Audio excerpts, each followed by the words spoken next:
Um, you know what? I'm not really certain about the age, but this was in 2015. So, Okay. yeah, they were in, I know my daughter was in the 10th grade, so my son was probably a senior.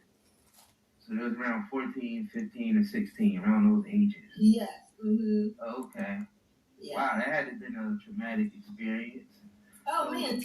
Yeah, it was horrible. Then, my mom would try to bring them to jail, and I'm just like, and then how do you explain that to your kid? Well, how do you explain it to anybody?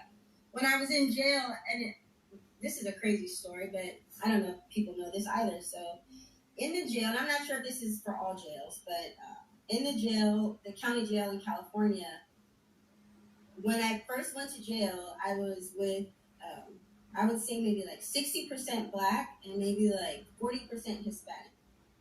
And then after about a month, they were like trying to get me to like, I don't know, be this some kind of person that tells on other people. I'm like, dude, we're all in jail, so like, I don't care. I'm not doing any of that. I'm just gonna chill.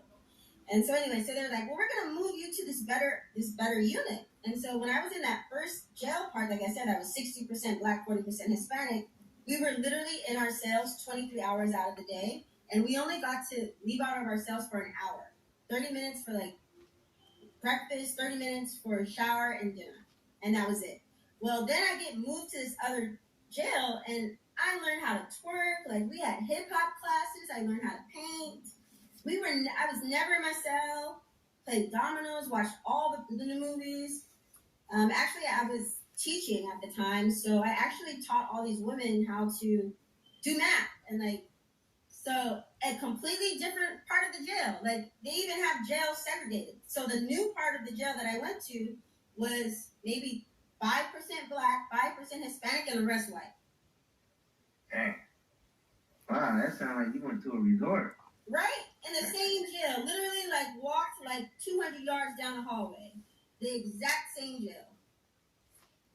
Dang. Wow, that's gonna make some people feel like they want to go to jail. Well, I mean, just to get a vacation. Honestly, it's the only place where everything is free, right? I never had, like I said, I never had to wash clothes. I never had to cook anything. I never had to pay a bill. I didn't have to. I still don't want to go there though. I remember pay bills. For sure. Or they just didn't care at that point. So welcome to my channel, everyone. Because honestly, before that time, this is Carol Mitchell's ex-wife giving the tea, spreading the news. My son is a lot lighter than him. I thought my son was lighter than both of us. But his mom is lighter. My mom's like, we got, black people got all different because we have that Eve gene. So a lot of different colors in our family. But anyway. Right. The last time that Kel had picked up his son and his daughter, and the only time that he ever took them to any sort of doctor was when he gave them a paternity test. As if I cheated on him, right? It was just insane. I was a virgin when we got married, but somehow, in his brain, he decided that he needed to get a paternity test. And so he had gotten a paternity test when my son was 5 years old and my daughter was 3.